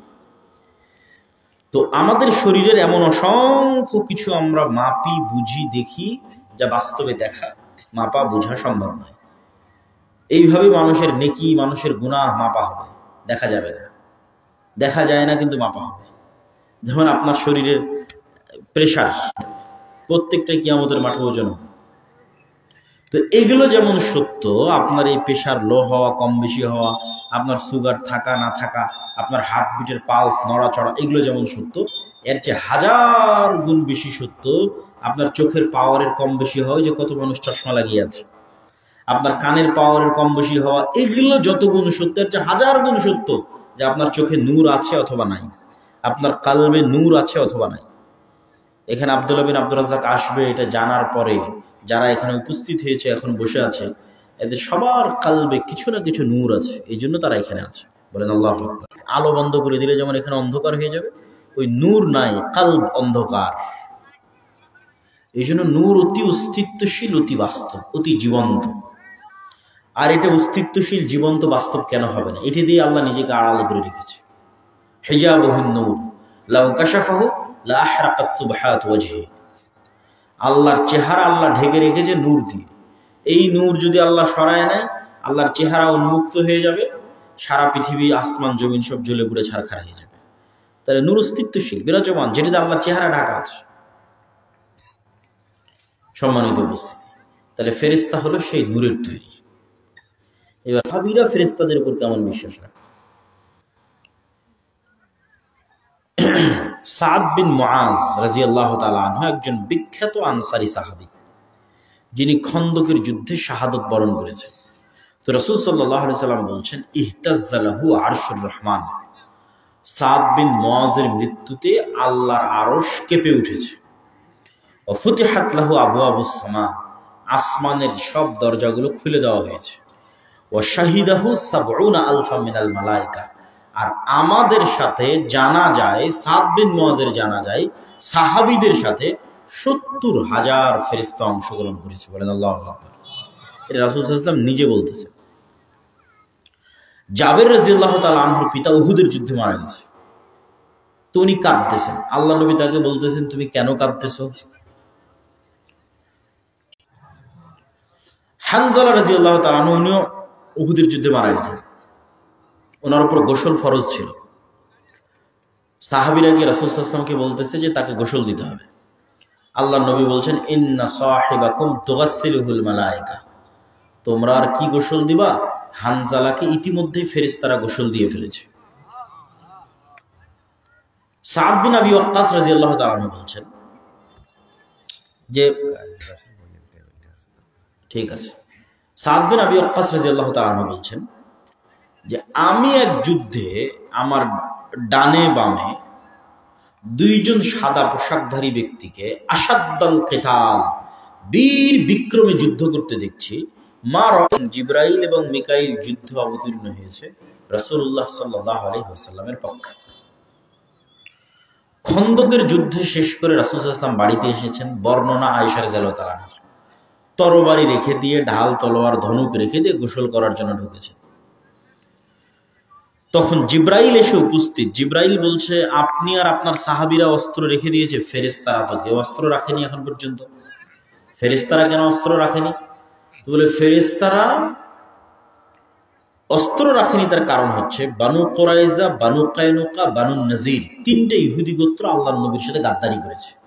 এরা মদিনাতেই থাকতো। এই তিনটে গোত্রকে শাস্তি দিতে হবে।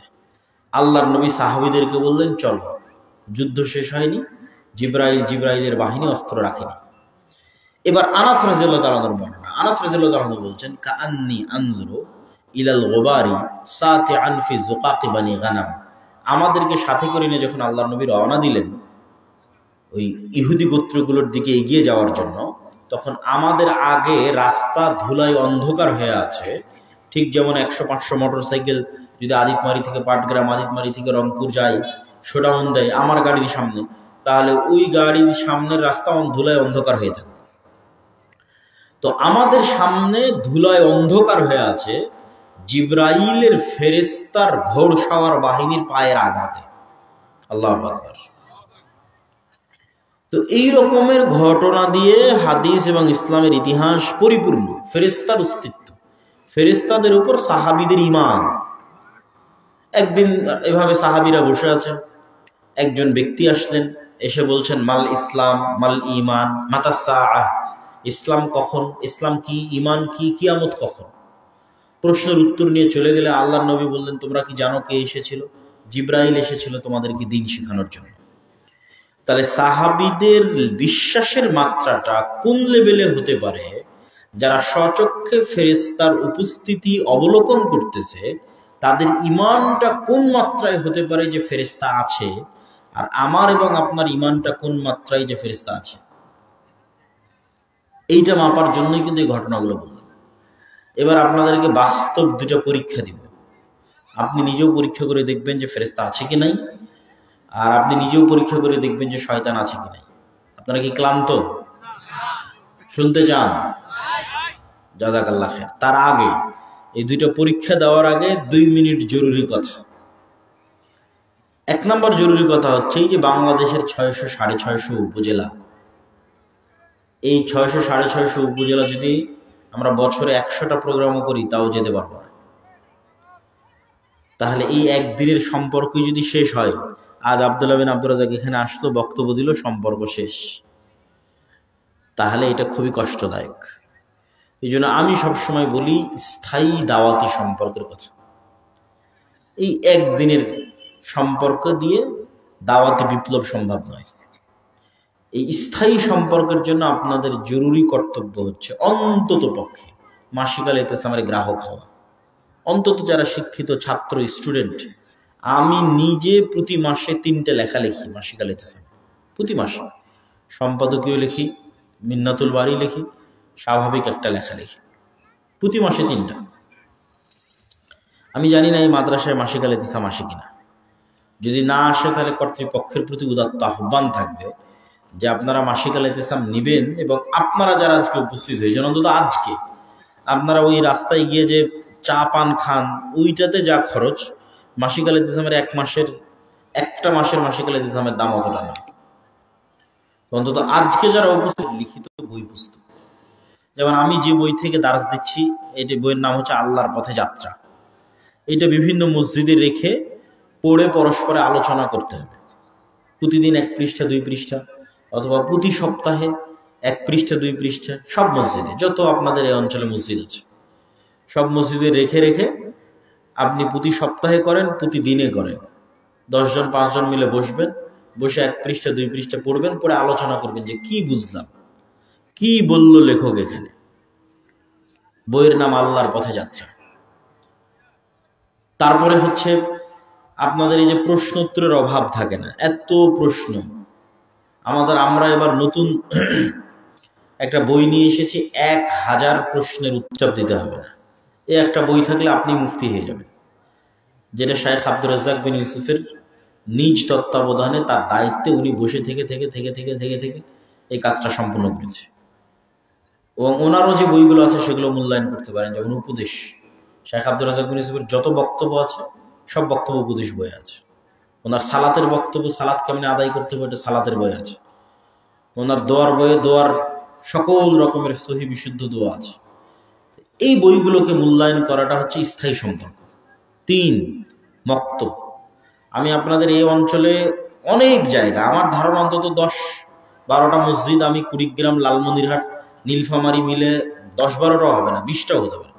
20টা মসজিদে আমি নিজে ফি সাবিলিল্লাহ দাওয়াতি সফর দিয়েছি 2019 সাল থেকে নিয়ে এই 2023-এর মাঝামাঝি সময় 2-3 বার ফি সাবিলিল্লাহ, মানে কোনো পথ খরচ নেই, সেই দাওয়াতি সফর। একদম মানুষজনের সাথে মসজিদে থাকার সেই দাওয়াতি সফর। মহিষকোচা কেন্দ্রীয় যে বাজার মসজিদ, ওখানেও থেকেছি আমি 1 রাত। তো এই দাওয়াতি সফর দেওয়ার পেছনে উদ্দেশ্য ছিল মক্তব চালু করা, এবং মক্তবই হচ্ছে মূল শিক্ষা ব্যবস্থা। এখানে 1 ঘন্টা আমি আপনাকে একটা দোয়াও শিখাতে পারিনি, সূরা ফাতিহাও শিখাতে পারিনি, সালাত নামাজ ওযু কিভাবে আদায় করতে হয় তাও শিখাতে পারিনি। তাহলে এই 1 ঘন্টার বক্তব্যে সারা বছর মিলে 1 ঘন্টার বক্তব্য দিয়ে কোনো কাজ নাই। পরবর্তী প্রজন্মকে দিনের মূল জ্ঞানটা দিতে হবে। ওইটার জন্য আমাদের আলাদা সিলেবাস আছে, যেটা আমি নিজেই লিখেছি, তালিমুদ্দিন বা আদর্শ শিক্ষা নামে, যে একটা ছোট বাচ্চার মেধায় কিভাবে দিনের মৌলিক জ্ঞানটা দেওয়া যায়, এবং ওই বইটা কিভাবে পড়াবে এবং কোন আমরাই দিব।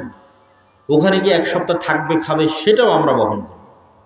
তারপরেও যদি আপনি মক্তবের শিক্ষক না পাঠান, মক্তব চালু না করেন, মক্তবের শিক্ষকদের ট্রেনিং না নেন, আমাদের সিলেবাস দিয়ে আপনার এলাকায় সে মক্তবটা পরিচালনা না করেন, তাহলে এটার জবাবদিহিতা আপনাকে দিতে হবে। আমরা তো দায়িত্ব পালন করার চেষ্টা করছি, এবং আমার সবচেয়ে ভালোবাসা, সবচেয়ে আবেগের প্রজেক্ট হচ্ছে মক্তব।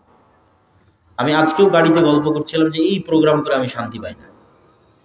আমার সবচেয়ে প্রশান্তি কোথায়, যে আপনার লালমনিরহাটে যদি একটা মক্তব্য চলে, তো ওই একটা মক্তব্যে সকালবেলা বাচ্চা যেটা পড়তেছে ওইটার নেকি সাদাকায় জারিয়া হিসেবে আমিও পাবো। বলেন আল্লাহু আকবার। এটাই প্রশান্তি। তো এই বক্তব্যের জন্য যে আমরা এত পরিশ্রম করতেছি, সেটাকে আপনাদের মূল্যায়ন করতে হবে। আপনাদের আদিতমারির মানুষকে, যে কোনো মসজিদের লোক আমাদের মাসিক আল ইতিসাম থেকে দাওয়া ইলাল্লাহর নাম্বার নিয়ে ফোন দিতে পারে, আইয়ুব ভাইয়ের মাধ্যমে যোগাযোগ করতে পারে, আমাদের ফেসবুকে পোস্ট দেখতে পারে। প্রতি ট্রেনিংয়ের আগে পোস্ট যায় যে এত তারিখ থেকে মক্তব ট্রেনিং শুরু। কাউকে ফোন দেওয়ার দরকার নেই, ডাইরেক্ট রাজশাহী জামিয়া সালাফিকে উপস্থিত হবে ওই তারিখে, বলে মক্তবের ট্রেনিং নিতে আসছে, হয়ে গেল। তখন অটোমেটিক তাকে ট্রেনিং দিয়ে তার সাথে কিভাবে যোগাযোগ করতে হবে, বক্তব্যের প্রতিযোগিতা কিভাবে আয়োজন করতে হবে, সেগুলো আমাদের কাজ। গ্রামের ছেলে মেয়ে, আমাদের জামিয়া সালাফের ছাত্ররা নয়। এটা হচ্ছে আমাদের যে 600-700 মক্তব চলছে সারা বাংলাদেশে, আমাদের ট্রেনিং প্রাপ্ত ওই প্রত্যন্ত অঞ্চলের ছেলে মেয়েরা এখানে পারফর্ম করবে। তো এই প্রজেক্টের সাথে আপনাদের যুক্ত হতেই হবে জরুরি ভিত্তিতে। 3 নাম্বার, যেমন আজকের শিক্ষা প্রতিষ্ঠান তারা আমাদের জামিয়া সালাফের সাথে মুআদালাভুক্ত, অধিভুক্ত রাবিতাতুল মাদারিস সালাফিয়ার মাধ্যমে। এটা ভালো উদ্যোগ। আমরা এবার আমাদের সিলেবাসে যদি তারা এই প্রতিষ্ঠান চালাতে পারে, আর তাদের শিক্ষকদেরও ট্রেনিং আছে ডিসেম্বরে, এই যত মাদ্রাসা আমাদের সাথে অধিভুক্ত হয়েছে তাদের টিচারদের ট্রেনিং আছে। যদি ভালো টিচার রাখতে পারে এবং আমাদের ট্রেনিং নিতে পারে, তো এই এলাকার চেহারাই পরিবর্তন হয়ে যাবে জ্ঞানে শিক্ষায় ইনশাআল্লাহ। এবং সর্বশেষ, মাসিক আল ইতিসাম হোক, বই পুস্তক হোক, যেটাই হোক, আজকের প্যান্ডেলও আপনারা পাবেন ইনশাআল্লাহ। তো আপনাদের আমি কি পরীক্ষা দিতে চেয়েছিলাম বলেন তো? শয়তানের অস্তিত্ব আর ফেরেশতার অস্তিত্ব পৃথিবীতে আছে। তো তার আগে একটু বলে নিই যে মানুষ যখন প্রথম তৈরি হয়েছে তখন মানুষ আর এক মানুষকে দেখেনি। মানুষ মানে আদম আলাইহিস সালাম, আদম আলাইহিস সালাম মানে আমরা। তো আদম আলাইহিস সালাম যখন প্রথম চোখ খুললো, তখন চোখ খুলে যদি দেখতো, আল্লাহ বলতো এই যে আদম এটা তোমার বাপ মা, আদম এটা তোমার ভাই বোন, আদম এটা তোমার ছেলে মেয়ে, আদম এটা তোমার বউ। এটাই তো হওয়ার দরকার ছিল, কিন্তু আল্লাহ সুবহানাহু ওয়া তাআলা এটা করেননি। আল্লাহ সুবহানাহু ওয়া তাআলা কি বললেন? চোখ খুলে আদম আলাইহিস সালাম দেখছে ফেরেশতা, চোখ খুলে আদম আলাইহিস সালাম দেখছে ইবলিস, জিন, শয়তান। তাহলে মানুষের প্রথম পরিচয় ঘটেছে ভিন্ন জগতের দুই প্রাণীর সাথে, আর এক মানুষের সাথে না। তাহলে এখন আপনার সাথে যে আপনার বউ আছে, তার চাইতে বেশি অস্তিত্বশীল ফেরেশতা। কেন আপনি যখন প্রথম সৃষ্টি হয়েছেন তখন আপনি বউকে দেখেননি, কাকে দেখেছেন? ফেরেশতাকে দেখেছেন। ওয়াইজ ক্বালা রাব্বুকা লিল মালাইকাতি ইন্নী জাইলুন ফিল আরদি খলিফা ক্বালু আতাজআলু ফিহা মা ইফসিদু ফিহা ওয়া ইয়াসফিকু দিমা। আল্লাহ যখন ফেরেশতাদের ডাক দিয়ে বললেন মানুষ বানাও, ওয়াইজ কুলনা লিল মালাইকাতি ইসজুদু লি আদম ফাসাজাদু ইল্লা ইবলিস আবা ওয়াস্তাকবারা ওয়া কানা মিনাল কাফিরিন। আল্লাহ যখন ফেরেশতাদের ডাক দিয়ে বললেন আদমকে সিজদা করো, তাহলে আমাদের প্রথম বন্ধুত্বই হয়েছে কার সাথে? ফেরেশতার সাথে। দুনিয়াতে এসে বলছি ফেরেশতাই নাই, এটাই তো পাগলামি। গায়েবের উপর বিশ্বাস হচ্ছে আসল। শুরুই হয়েছে ফেরেশতার সাথে, সম্পর্কের শুরুই হয়েছে ফেরেশতার সাথে। তাহলে ফেরেশতা এত কাছে, এত নিকটে, এত ঘনিষ্ঠ। রাসূল সাল্লাল্লাহু আলাইহি ওয়াসাল্লাম বলছেন প্রত্যেক মানুষের দুইটা বন্ধু, একটা শয়তান, একটা ফেরেশতা। আল্লাহর নবী আপনারও? বলে হ্যাঁ আমারও দুইটা বন্ধু, একটা শয়তান, একটা ফেরেশতা। এবং এই দুইজনের পক্ষ থেকে লাম্মা আছে। লাম্মা এটা আরবি শব্দ। ফেরেশতার লাম্মার নাম হচ্ছে ইলহাম, শয়তানের লাম্মার নাম হচ্ছে ওয়াসওয়াসা। এই দুইজনই ডাইরেক্ট হৃদয়ে মেসেজ দিতে পারে। এই আলাদা করে পড়তে হবে না, আলাদা করে কান দিয়ে শুনতে হবে না। এই পড়ার শোনার মেসেজের যোগাযোগ মানুষে মানুষে, ম্যান টু ম্যান। মানে এক মানুষ আর এক মানুষের হৃদয়ে মেসেজ দিতে পারবে না। ওই ফোন দিয়ে কান দিয়ে শুনতে হবে, নাহলে মেসেজ দিয়ে লিখে চোখ দিয়ে পড়তে হবে। হার্ট টু হার্ট মেসেজ দেওয়া সম্ভব নয়, কিন্তু কলব টু কলব মেসেজ দেওয়া সম্ভব। দুইটা ভিন্ন জগতের প্রাণী, একটা ফেরেশতা আর একটা শয়তান। ও মেসেজ দিলে আপনি বলবেন যে কই শয়তান, কই বললাম, আমি তো কোনো মেসেজ পেলাম না, পড়লামও না, কান দিয়ে শুনলামও না। এটা তো এইখানে আসতেছেন, এটা কোথায় গেছে? এইখানে সরাসরি। তো একটার নাম ওয়াসওয়াসা, একটার নাম ইলহাম। প্রতিনিয়ত এই দুইটার মধ্যে মানুষের কাল্ব ঘুরতেছে, এই জন্য এটার নাম কাল্ব। কাল্ব মানে পরিবর্তনশীল, কেন শয়তান আর ফেরেশতার ওয়াসওয়াসা আর ইলহামের মধ্যে ঘুরতেছে। তো এই দুইটার অস্তিত্ব জানাটাই পৃথিবীর গেম, খেলার মূলনীতি জানা। আপনি ক্রিকেট খেলতে নামবেন, জানেন না কোথায় মারলে ছক্কা হবে, কোথায় মারলে 4 হবে, ফুটবলে কোথায় ফাউল হবে, প্লান্টিং হবে জানেন না, হাডুডু খেলা জানেন না, তাহলে তো খেলতে পারবে না। খেলা তো আগে জানতে হবে।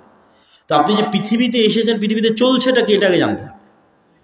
তো পৃথিবীতে শয়তান কিভাবে আপনার সাথে খেলে, ফেরেশতা কিভাবে আপনার সহযোগিতা করে, এই গায়েবের জ্ঞান আপনার দরকার। কেননা গায়েবের কার্যকরণের সূত্র পার্মানেন্ট, দুনিয়ার কার্যকরণের সূত্রের কোনো ভ্যালু নাই। এই জন্য গায়েবের কার্যকরণের সূত্রের উপর নলেজ লাগবে, কিভাবে চলে, কি করলে কি হবে। তো শয়তানের অস্তিত্বের প্রমাণ, 2 রাকাত সালাত আদায় করবেন, জঙ্গলে গিয়ে করেন, রাতের অন্ধকারে ঘরের দরজা বন্ধ থাকার পরও আপনার অজান্তে আপনি বুঝতেই পারেননি আপনি দুনিয়ার কথায় মগ্ন হয়ে গেছেন, আপনি বুঝতেই পারেননি দুনিয়ার কথায় মগ্ন হয়ে গেছে। 15-20 সেকেন্ড 30 সেকেন্ড পর দেখতেছেন কই আমি তো দুনিয়ার কথায় মগ্ন হয়ে গেছি, অথচ আপনি বুঝতে পারলেন না, ধরতে পারলেন না। এই যে আপনার কন্ট্রোলের বাইরে যে আপনার হার্ট কালকে নিয়ে চলে গেল, এটাই হচ্ছে শয়তান। এটাই কার অস্তিত্ব? শয়তানের অস্তিত্ব। এবার ফেরেশতা, সৈয়দপুর থেকে যদি ঢাকার বিমান থাকে সকাল 8টায়, অথবা এসএসসি এইচএসসি পরীক্ষা থাকে সকাল 10টায়, তো এই ধরনের কোনো কাজ থাকলে আপনার যেই লেভেলের নিয়াত থাকে, ওই লেভেলের নিয়াত আপনি একদিন করেন যে ফজরের সালাতে উঠবো, একদিন করেন আর প্রতিদিন করেন। পৃথিবীতে আছে, তাহলে মানুষকে আর কি বলার দরকার যে আমাকে ঘুম থেকে উঠিয়ে দিন। তারপরে আপনি দেখবেন যে অ্যালার্ম ছাড়া, মানুষকে বলা ছাড়া কিভাবে আপনি ফজরে ঘুম থেকে উঠে যাচ্ছেন। এবং এটা আমি নিজে বানিয়ে বলতেছি না, রাসূলুল্লাহ সাল্লাল্লাহু আলাইহি ওয়াসাল্লাম বলেন, কেউ যখন রাতে ঘুমানোর সময় আয়াতুল কুরসি পাঠ করে ওযু অবস্থায় রাতের সুন্নতের দোয়া পড়ে ঘুমায়, তখন আল্লাহর পক্ষ থেকে তার মাথার পাশে একজন ফেরেশতা দায়িত্ব পালন করে ফজর পর্যন্ত। বলেন আল্লাহু আকবার। তাহলে ফজর পর্যন্ত আপনার মাথার কাছে ফেরেশতা আছে, তাহলে এখন ও কিভাবে আপনাকে ফজরে উঠিয়ে দিবে সেটা তার জিম্মেদারি, তার দায়িত্ব। কিন্তু নিয়তটা ওই লেভেলের লাগবে, আপনিও পরীক্ষা করে দেখতে পারেন। সম্মানিত উপস্থিতি, এখন চলে আসেন আলোচনার একদম সামারি, সারমর্মে চলে আসে। আল্লাহর নবীকে এসে জিবরাইল বলতেছে, আল্লাহর নবী আপনি মিসওয়াক করেন, আপনার মুখের গন্ধে আমার কষ্ট হয়। তাহলে ফেরেশতার কষ্ট হচ্ছে আল্লাহর নবীর পবিত্র মুখের গন্ধে। তাহলে এখন আপনি বলেন, এই লালমনিরহাটের মানুষের এই তামাকের গন্ধে ফেরেশতা আসবে না শয়তান আসবে?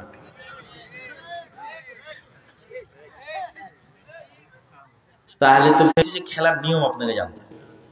লালমনিরহাটের একটা বাড়ি, যেই বাড়িতে মনে করেন সকালবেলা আপনি যখন বাড়িতে ঢুকলেন, সালাম দিয়ে বাড়িতে ঢুকলেন, 5 ওয়াক্ত সালাত ওযু করে আদায় করেন, সকালবেলা বাড়িতে কোরআন তেলাওয়াত করেছেন, খাওয়া পান করা যা হয় বিসমিল্লাহ নামে হয়, টয়লেটে ঢুকলে দোয়া পড়ে টয়লেটে ঢোকেন। তাহলে এইরকম একটা বাড়ি, যেই বাড়িতে, এবং ওই বাড়িতে কোনো ছবি মূর্তি নাই, ওই বাড়িতে কোনো কুকুর লালন পালন করা হয় না, তাহলে এই বাড়িটা নূরে পরিপূর্ণ হয়ে আছে। ঠিক আলো জ্বললে যেমন দেখা যায় যে এখানে আলো জ্বলতেছে, বিয়ের বাড়িতে যেমন আলো জ্বলে, ওইরকম ওই বাড়িটা কিসে পরিপূর্ণ হয়েছে বলেন তো? ফেরেশতার নূরে পরিপূর্ণ হয়ে আছে। আর আরেকটা বাড়িতে না কোনোদিন ঢোকার সময় সালাম দিয়েছে, না বের হওয়ার সময় সালাম দেয়, না খাওয়ার আগে বিসমিল্লাহ বলে, না খাওয়ার শেষে আলহামদুলিল্লাহ, না পেশাব করে পানি নেয়, না ফরজ গোসল হলে ফরজ গোসল করে, দাঁড়িয়ে পেশাব করে, পবিত্রতার কোনো নামগন্ধ নাই। ফেরেশতারা চরম লেভেলের পবিত্র, এদের তো অপবিত্রতার কোনো অপশনই নাই। ফলত ওরা ওই সমস্ত অপবিত্র মানুষের আশেপাশে জীবনেও যাবে না, ওই বাড়িতেও জীবনেও যাবে না। বাড়ির নেতার ছবি মূর্তিতে পরিপূর্ণ, অফিস নেতার ছবি মূর্তিতে পরিপূর্ণ, কোনোদিন জীবনে মাসকে মাস বছরকে বছর কোরআন তেলাওয়াত হয় না। তাহলে ঠিক একটা বাড়িতে যখন লাইট বন্ধ থাকে তখন যেমন অন্ধকার, কবরের মতো অন্ধকার, নূরবিহীন শয়তানের রাজত্বওয়ালা বাড়ি হচ্ছে ওই বাড়ি। এইভাবেই এটা হচ্ছে গায়েবের কার্যকরণের সূত্র, এইভাবে গায়েবে নির্ধারণ করা যায়, এইভাবে সারা পৃথিবীতে প্রতিনিয়ত হচ্ছে, চলতেছে। এই খেলার নিয়মটা আপনাকে জানতে হবে। দিয়ে এখন আপনি আপনার ওয়াইফাইয়ের অ্যাক্সেস, আপনার পাসওয়ার্ডের অ্যাক্সেস আপনি এখন শয়তানকে বেশি দিবেন না ফেরেশতাকে বেশি দিবেন, সেটা আপনার বিষয়। আপনি বন্ধুত্ব শয়তানের অর্জন করবেন না বন্ধুত্ব ফেরেশতার অর্জন করবেন, সেটা আপনার বিষয়। যে আল্লাহর বান্দা, আল্লাহর গোলাম, সে অবশ্যই ফেরেশতার বন্ধুত্ব অর্জন করবে। আর যে শয়তানের বান্দা, শয়তানের গোলাম, সে শয়তানের বন্ধুত্ব অর্জন করবে। বক্তব্যের একদম শেষ পর্যায়ে চলে এসেছি। সবচেয়ে জরুরি কথা এখন বলবো, পুরো বক্তব্যের সবচেয়ে জরুরি কথা এখন। এই জন্য আর 5টা মিনিট আর 10টা মিনিট আপনাদের ধৈর্য ধারণ করতে হবে। এই কথাগুলো মিস গেলে পুরো বক্তব্য মিস গেল। এখন যে কথাটুকু বলব, তাহলে মুসলমানদের বিজয়ের 1 নাম্বার শর্ত ঈমান বিল গায়বে ইয়াকিন লাগবে। মুসলমানদের বিজয়ের 2 নাম্বার শর্ত নেতৃত্বের বিকাশ ঘটতে হবে। নেতৃত্ব তৈরি হয় কোথায় থেকে? সত্যবাদিতা আর ন্যায়পরায়ণতা থেকে নেতা আসে। মিথ্যা, ধোঁকা, দুর্নীতি দিয়ে নেতা তৈরি হয় না। তাহলে নেতৃত্বের প্রথম শর্তই সত্যবাদিতা, ন্যায়পরায়ণতা। তো এই জন্য ইউরোপ এবং আমেরিকা গণতন্ত্র আর সুদ, এই দুইটা কালচার মুসলমানদের মধ্যে চালু রেখেছে, যাতে মুসলমানদের মধ্যে মরে গেলেও কোনোদিন সৎ, আমানতদার, ন্যায়পরায়ণ নেতা আসতে না পারে। কেননা গণতন্ত্র এমন এক নিকৃষ্ট কালচার যে এক দলের নেতা তো আর এক দলের নেতার বিরুদ্ধে বলবেই।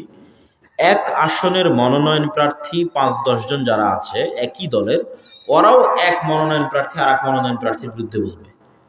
মিথ্যা, হিংসা, গীবত, দুর্নীতি। তাহলে কালচারটা এইভাবে ডেভেলপ করা আছে যে এখানে মিথ্যা বলে সামনের দিকে আগাতে হবে। তাহলে যে মিথ্যা বলে দুর্নীতি করে সামনের দিকে আগাবে,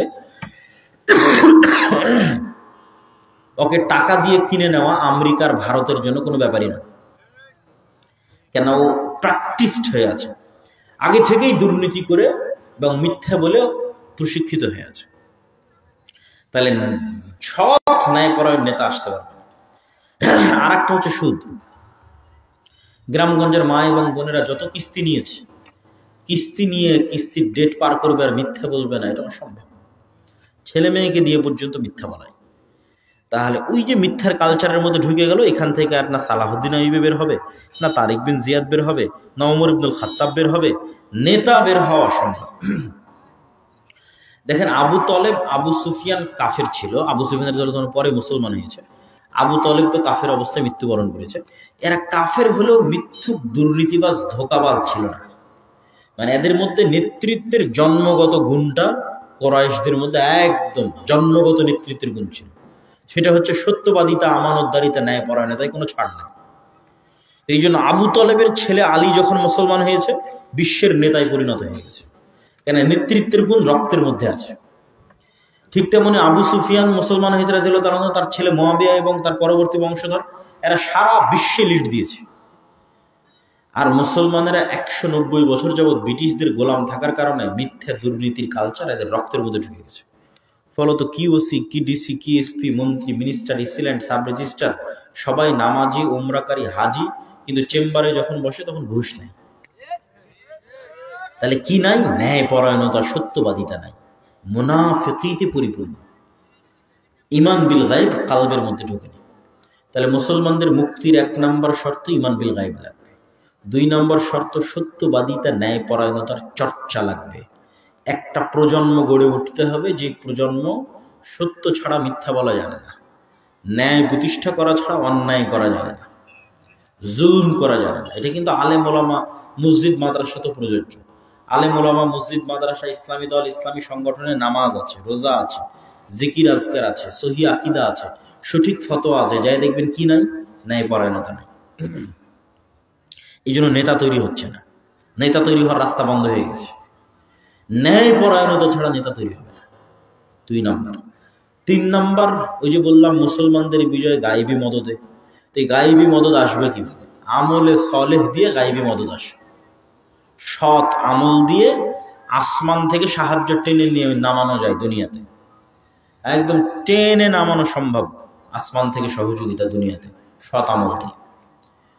তো আসমান থেকে গায়েবী মদদ টেনে নামাতে পারে দুনিয়াতে এরকম শক্তিশালী প্রযুক্তি, শক্তিশালী টেকনোলজি, পাওয়ারফুল টেকনোলজি হচ্ছে সালাত।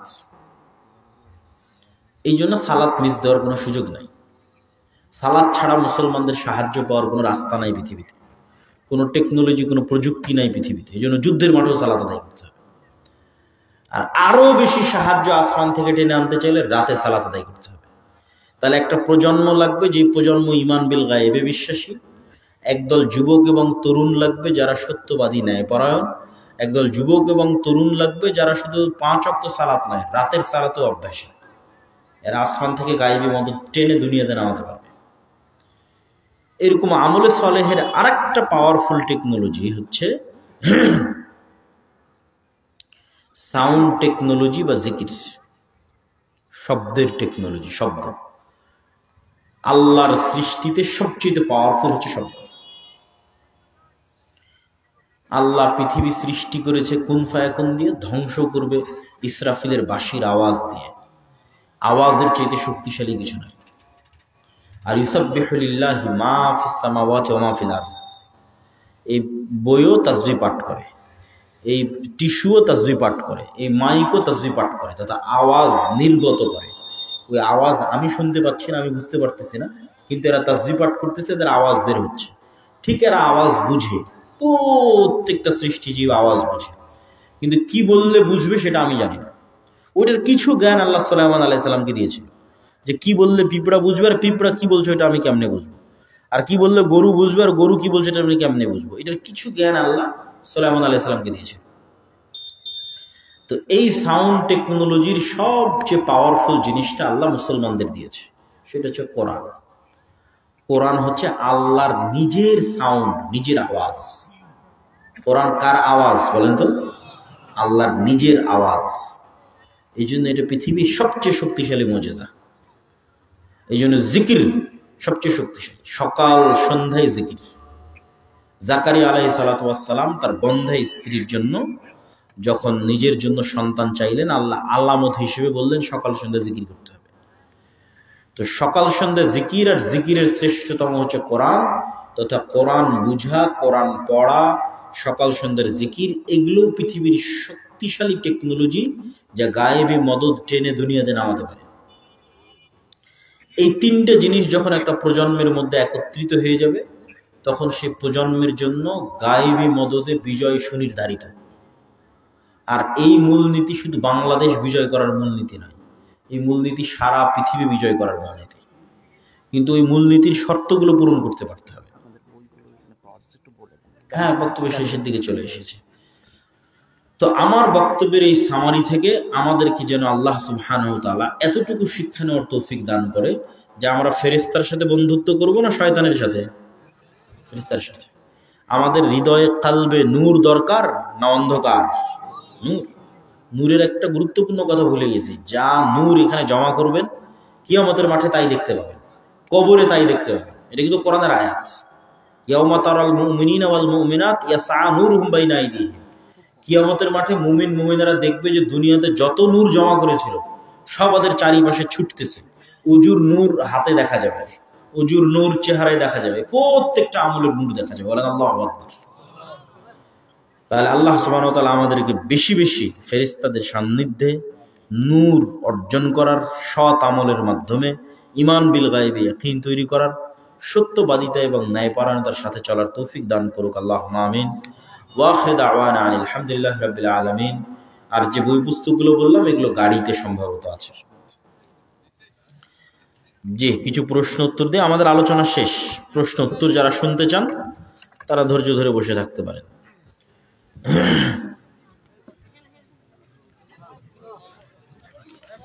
শায়েখ ইমাম সাহেব কি ফিতরা এবং ওশর খেতে পারবে? ইমাম সাহেব যদি নেশাব পরিমাণ সম্পদের মালিক না হয় খেতে পারবে। মসজিদের ক্ষমতা না পেয়ে মসজিদ উঠালে সেখানে কি নামাজ হবে? উঠালে বলতে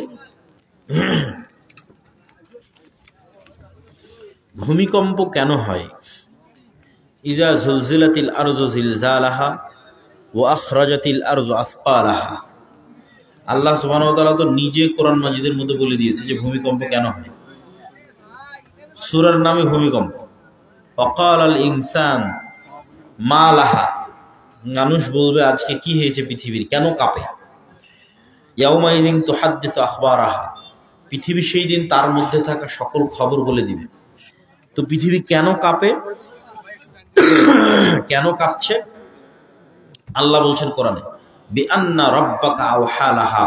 কেন পৃথিবীর মালিক অশিক্ষিত, মূর্খ, যাদের জ্ঞান নাই, যারা ইসলামের সত্যিকার এবং বাস্তবতা সম্পর্কে জানে না, তারাই এই সমস্ত ভ্রান্ত মতবাদে বিশ্বাস করতে পারে।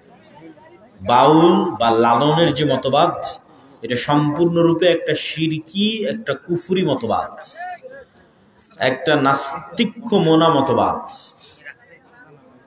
এবং একটা ইসলাম বিদ্বেষী প্রজেক্ট হচ্ছে বাউল এবং লালনের প্রজেক্ট। দুঃখজনক হলেও সত্য যে ইউনূস সরকারের অনেক কাজ ভালো হলেও এই সরকার লালনবাদকে অনেক প্রমোট করার চেষ্টা করেছে।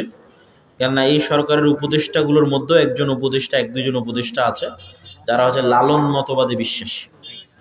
এই লালন মতবাদে বিশ্বাসী উপদেষ্টাগুলোর কারণেই এই লালন মতবাদের এই বাউলরা এত বেশি আস্কারা পেয়েছে, এত বড় স্পর্ধা দেখিয়েছে যে বাংলাদেশের মাটিতে বসে আল্লাহ এবং রাসূল সাল্লাল্লাহু আলাইহি ওয়াসাল্লামের নামে, কোরআনের নামে, সূরা নাসের নামে, কোরআনের বিভিন্ন আয়াত এবং বাক্যের নামে চরম ধৃষ্টতাপূর্ণ বিকৃতি করার সাহস করেছে, যেটা আমি বলবো যে এই সরকারের কিছু উপদেষ্টার সায় দেওয়ার কারণে সম্ভব হয়েছে।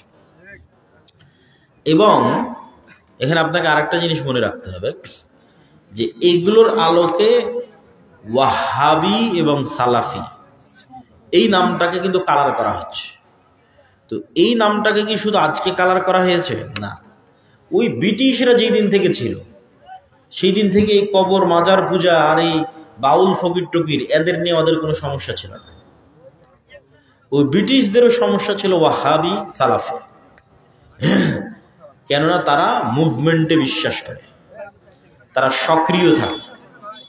তো এই যুগে এসেও আবার শুরু হয়েছে, আল্লাহ হেফাজত করুক, যে মাদ্রাসা ও মসজিদের উন্নতিকল্পে মাহফিল, তো এখানে সম্মিলিত মোনাজাত হয়, এ বিষয়ে কিছু বলবেন? আল্লাহ হেফাজত করুক। আমাদের বক্তব্য স্পষ্ট, আমি আল্লাহর জন্য আপনাকে ভালোবাসি। প্রশ্ন, এক মাদ্রাসার উস্তাদ অন্য মাদ্রাসার উস্তাদকে দেখতে পারে না, এই বিষয়ে কি বলবেন? এটার জন্য এই বইটা পড়তে হবে, আল্লাহর পথে যাত্রা। এখানে হিংসার একটা অধ্যায় চমৎকার আলোচনা করা আছে। বই খুঁজতেছে, বইগুলো বলেন। ওই যে গাড়িতে বললাম তো বই গাড়িতে পাবেন, গাড়িতে সামনে গাড়ি আছে, গাড়িতে বই পাবেন। বাংলাদেশের বর্তমান প্রেক্ষাপটে কোন ইসলামিক দলকে ভোট দিব নাকি ভোট দেওয়া যাবে না? প্রথম কথা হচ্ছে যে আমি ইনস্ট্যান্ট কোনো কাজে বিশ্বাস করি না। আমার বক্তব্যের মধ্যে ইনস্ট্যান্ট কোনো কথাও পাবেন না, ইনস্ট্যান্ট কোনো কাজে পাবেন না। আমার কথা হচ্ছে আমি এখনই ক্ষমতায় গিয়ে রাষ্ট্রে ইসলাম প্রতিষ্ঠা করব, এই থিওরিতে আমি বিশ্বাস করি। আমি বিশ্বাস করি 30 বছর পর ক্ষমতায় যাব, 50 বছর পর ক্ষমতায় যাব, পূর্ণাঙ্গ ইসলাম কায়েম করে ছাড়ব, এই থিওরিতে বিশ্বাস করি ইনশাল্লাহ। ওই থিওরির জন্য কাজ করি, ওই থিওরির জন্য বক্তব্য দিই, ওই থিওরির জন্য বই লিখি। আমারটা ভুলও হতে পারে, ঠিকও হতে পারে, তাই বলে আমি কারো বিদ্বেষী এটাও নয়, কেননা সবাই চেষ্টা করতেছে ইসলাম প্রতিষ্ঠার জন্য। কিন্তু আমার কাছে ইমিডিয়েট যে পদ্ধতিগুলো আছে এগুলোকে আমার কাছে মনে হয় না যেগুলো যৌক্তিক বা এগুলো দিয়ে পূর্ণাঙ্গ ইসলাম প্রতিষ্ঠা করা সম্ভব। রাতের সালাত আল্লাহর কাছে অনেক দিন ধরে কিছু চাই কিন্তু বাস্তবে পাই না। আল্লাহ সুবহানাহু ওয়া তাআলা বলেছেন, আমি খালি হাতে কাউকে ফিরিয়ে দিই না। খুবই চমৎকার। মানুষ যখন আল্লাহ সুবহানাহু ওয়া তাআলার কাছে দোয়া করে তখন সেই দোয়া 3 ভাগে বিভক্ত হয়ে যায়। একটা আল্লাহ সুবহানাহু ওয়া তাআলার সেই দোয়ার ইনস্ট্যান্ট রেজাল্ট দিয়ে দেন, একটা আল্লাহ সুবহানাহু ওয়া তাআলা সেই দোয়া কবুল করেন না, কিন্তু ওই দোয়াটা করার কারণে তাকে অন্য আর বিভিন্ন বিপদ আপদ বালা মুসিবত যা তার জীবনে আসতে পারত সেগুলো দূর করে দেন, এবং অন্য আর যেটা আল্লাহ সুবহানাহু ওয়া তাআলা তার জন্য কল্যাণকর মনে করেন সেটা তার জন্য সহজ করে দেন। 3 নাম্বার, এই দুটোর একটাও হয় না। মানে এই দোয়া দিয়ে এটা তো হলো না, অন্য কোনো বালা মুসিবতও দূর হয় না, অন্য কোনো ভালো জিনিসও আসে না। তখন এই দোয়া নেকি হিসেবে লিখিত হয়, ইবাদত হিসেবে লিখিত হয়, যার প্রতিদান পরকালে পাওয়া যায়। তাহলে দোয়া মানেই সাথে সাথে বাস্তবায়ন হবে, এটা ভুল। ইয়াকুব আলাইহিসসালাম 25-30 বছর অন্তত দোয়া করেছে ইউসুফ আলাইহিসসালামকে ফেরত পাওয়ার জন্য। তবে হতাশ হওয়া যাবে না। আল্লাহ সুবহানাহু ওয়া তাআলার অস্তিত্ব এবং শক্তির উপর আস্থা রেখে চিন্তা করতে হবে যে আমার কি ত্রুটির কারণে আমি আমার দোয়া কবুল অবস্থায় পাচ্ছি না। অনেকগুলো ত্রুটি হতে পারে। এক, আপনি হয়তো যেটা আল্লাহর কাছে চাচ্ছেন সেটা আপনার জন্য কল্যাণকর নয়। আপনি আবারও চিন্তা করেন আপনি কি চাচ্ছেন, সেটা হয়তো অন্যায্য, সেটা হয়তো গুনাহের সাথে সম্পৃক্ত কোনো কিছু, ফলত সেটা আল্লাহ সুবহানাহু ওয়া তাআলার দরবারে কবুল হচ্ছে না। 3, হতে পারে আপনার ইনকাম হালাল নয়, আপনার রুজি রুটি হালাল নয়, আপনার কাপড় চোপড় পোশাক আশাক হালাল নয়, আর হালাল হারামের উপর গঠিত শরীরের দোয়া আল্লাহ সুবহানাহু ওয়া তাআলার দরবারে কবুল হয় না। এরকম অসংখ্য আপনি আত্মসমালোচনা করেন যে আসলে কি কারণ থাকতে পারে আপনার নিজের মধ্যে। রমজান মাসে বিতের সালাত জামাতে সবাই মিলে পড়া হয় কি? অন্যান্য মাসে পড়া হয় না, কেন? পড়লেই পড়া যাবে। আমাদের এই বইটা কিন্তু অনেক অল্প পরিমাণে আছে, এত বেশি চাহিদা যেটা শেষ হয়ে যাচ্ছে। কেউ নিতে চাইলে আগেই নিতে হবে। আল্লাহর পথে যাত্রা যেটা, আমি সরকার না হলে পরে গিয়ে খুঁজ দেওয়ার পাবেন না। আমি সরকারি আন্ডারে কাজ করি, যদি আমার দয়ায় কোনো জুলুম হয় তাহলে সে পাপ কি আমার হবে? অবশ্যই হবে। সম্মানিত শাইখ, আমার জিজ্ঞাসা, আপনাদের অনেক মাদ্রাসায় জমি ওয়াকফ করে দেওয়া আছে কি না? অনেক কিছু জমি ওয়াকফ আছে, কিছু জমি দান সূত্রে রেজিস্ট্রি আছে, কিছু জমি সাবকাওয়ালা সূত্রে রেজিস্ট্রি আছে। যখন যেরকম পরিস্থিতি তখন সেরকম। একটা বড় কওমি মাদ্রাসা আছে, প্রতিষ্ঠানের কথা বলে জমি ক্রয় করে ব্যক্তি মালিকানায় দলিল করে। না, এটা করা যাবে না। প্রতিষ্ঠানের জমি ব্যক্তি মালিকানায় দলিল করা যাবে না, যদি না আপনার নিজের ব্যক্তিগত টাকা হয়।